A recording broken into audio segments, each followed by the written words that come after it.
हमारे जीवन से पितृदोष हमेशा हमेशा के लिए समाप्त हो जाता है।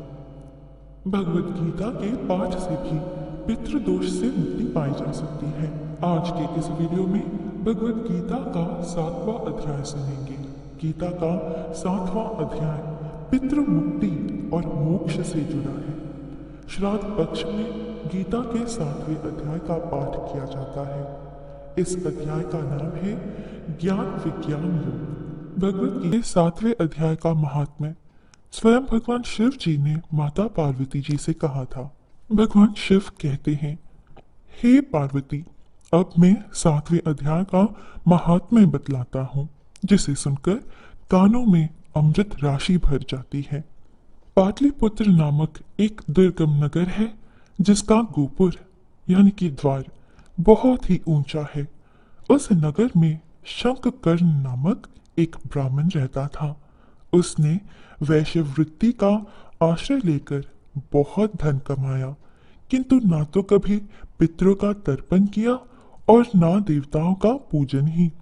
वह धनोपार्जन में तत्पर होकर राजाओं को ही भोज दिया करता था। एक समय की बात है, उस ब्राह्मण ने अपना चौथा विवाह करने के लिए पुत्रों और बंधुओं के साथ यात्रा की। मार्ग में आधी रात के समय जब वो सो रहा था, तब एक सर्प ने कहीं से आकर उसकी बाह में काट लिया। उसके काटते ही ऐसी अवस्था हो गई कि मणि मंत्र और औषधि आदि से भी उसके शरीर की रक्षा असाध्य जान पड़ी। तत्पश्चात कुछ ही क्षणों में उसके प्राण पखेरु उड़ गए और वह प्रेत बना। फिर बहुत समय के बाद वह प्रेत सर्प योनि में उत्पन्न हुआ। उसका वित्त धन की वासना में बंधा था। उसने पूर्व वृत्तांत को स्मरण करके सोचा, मैंने घर के बाहर करोड़ों की संख्या में अपना जो धन गाढ़ रखा है, उससे इन पुत्रों को वंचित करके स्वयं ही उसकी रक्षा करूंगा।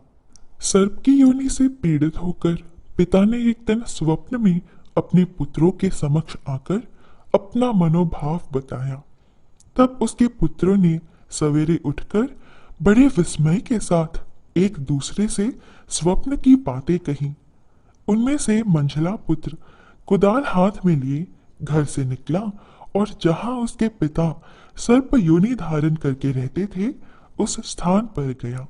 यद्यपि उसे धन के स्थान का ठीक ठीक पता नहीं था, तो भी उसने चिन्हों से उसका ठीक निश्चय कर लिया और लोभ बुद्धि से वहां पहुंचकर बाबी को खोदना आरंभ किया।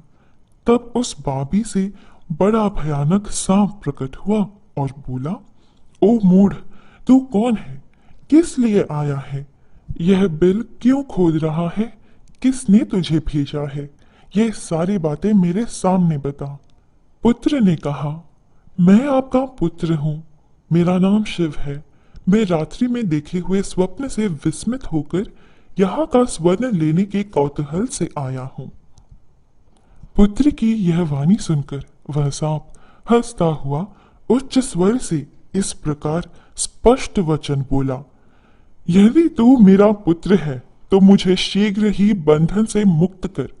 मैं अपने पूर्व जन्म के गाड़े हुए धन के लिए ही सर्प योनि में उत्पन्न हुआ हूँ। पुत्र ने कहा, पिताजी, आपकी मुक्ति कैसे होगी? इसका उपाय मुझे बताइए, क्योंकि मैं इस रात में सब लोगों को छोड़कर आपके पास आया हूँ। पिता ने कहा, बेटा, गीता के अमृतमय 7वें अध्याय को छोड़कर मुझे मुक्त करने में तीर्थ, दान, तप और यज्ञ भी सर्वथा समर्थ नहीं है। केवल गीता का 7वां अध्याय ही प्राणियों के जरा मृत्यु आदि दुखों को दूर करने वाला है। पुत्र, मेरे श्राद्ध के दिन गीता के 7वें अध्याय का पाठ करने वाले ब्राह्मण को श्रद्धा पूर्वक भोजन कराओ।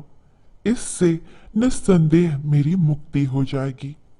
वत्स, अपनी शक्ति के अनुसार पूर्ण श्रद्धा के साथ निर्व्यसी और वेद विद्या में प्रवीण अन्य ब्राह्मणों को भी भोजन कराना।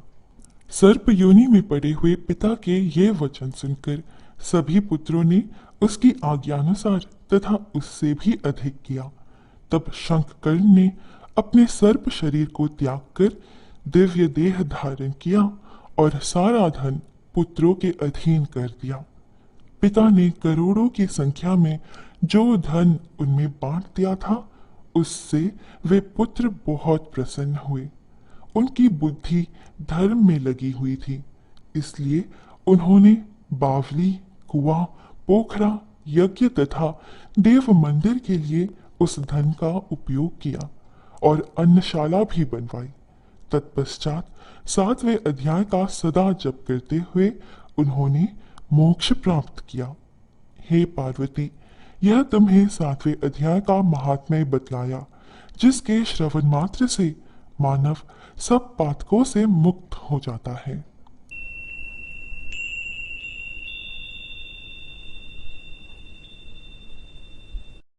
दोस्तों, कहते हैं जो व्यक्ति पितृपक्ष के 15 दिनों तक तर्पण श्राद्ध आदि नहीं कर पाते, इस दिन अपने पितरों की शांति के लिए गीता के 7वें अध्याय का पाठ अवश्य सुनना चाहिए। उसका फल अपने पितरों को प्रदान करना चाहिए। चलिए दोस्तों, अब गीता का 7वां अध्याय ज्ञान विज्ञान योग सुने। श्री भगवान बोले, हे पार्थ, मुझ में अनन्य प्रेम से आसक्त हुए मन वाला और अनन्य भाव से मेरे परायण होकर योग में लगा हुआ मुझको संपूर्ण विभूति, बल, ऐश्वर्य आदि गुणों से युक्त सबका आत्मरूप जिस प्रकार संशय रहित जानेगा, उसको सुनो। मैं तुम्हारे लिए इस विज्ञान सहित तत्व ज्ञान को संपूर्णता से कहूंगा कि जिसको जानकर संसार में फिर कुछ भी जानने योग्य शेष नहीं रहता है। हजारों मनुष्यों में कोई ही मनुष्य मेरी प्राप्ति के लिए यत्न करता है और उन यत्न करने वाले योगियों में भी कोई ही पुरुष मेरे परायण हुआ मुझको तत्व से जानता है। पृथ्वी, जल, तेज, वायु और आकाश और मन, बुद्धि एवं अहंकार, ऐसे ये 8 प्रकार से विभक्त हुई मेरी प्रकृति है। यह 8 प्रकार के भेदों वाली तो अपरा है, अर्थात मेरी जड़ प्रकृति है।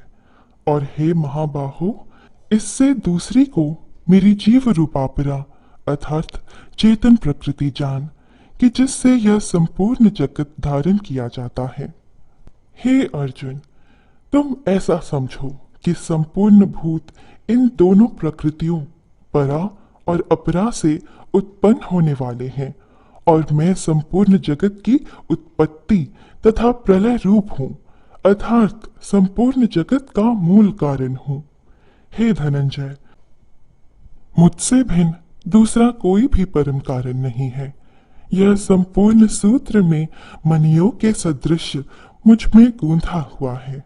हे अर्जुन, जल में मैं रस हूँ, चंद्रमा और सूर्य में मैं प्रकाश हूँ, संपूर्ण वेदों में प्रणव यानी ओमकार मैं हूँ, आकाश में शब्द और पुरुषों में पुरुषत्व मैं हूँ, पृथ्वी में पवित्र गंध और अग्नि में मैं तेज हूँ, संपूर्ण भूतों में मैं जीवन हूँ, अर्थात जिससे वे जीते हैं वह तत्व मैं हूँ, तथा तपस्वियों में तप मैं ही हूँ।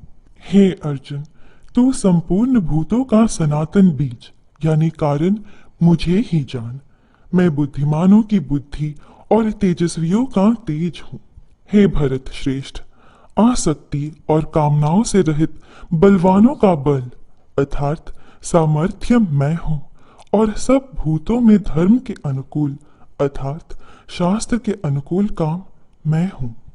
और जो भी सत्व गुण से उत्पन्न होने वाले भाव है और जो रजोगुण से तथा तमोगुण से उत्पन्न होने वाले भाव है, उन सब को तू मेरे से ही होने वाले हैं ऐसा जान, परंतु वास्तव में उनमें मैं और वे मुझ में नहीं है।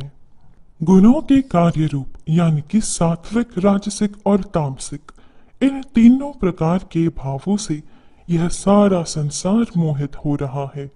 इसलिए इन तीनों गुणों से परे मुझ अविनाशी को वह तत्व से नहीं जानता।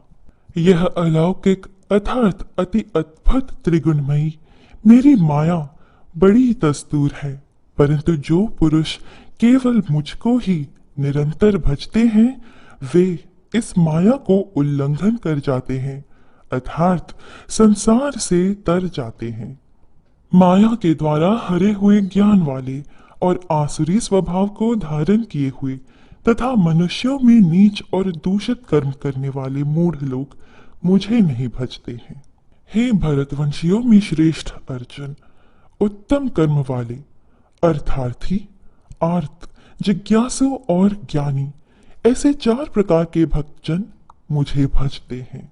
उनमें भी नित्य मुझ में एक ही भाव से स्थित हुआ अनन्य प्रेम भक्ति वाला ज्ञानी भक्त अति उत्तम है, क्योंकि मुझे तत्व से जानने वाले ज्ञानी को मैं अत्यंत प्रिय हूं और वह ज्ञानी मुझे अत्यंत प्रिय है।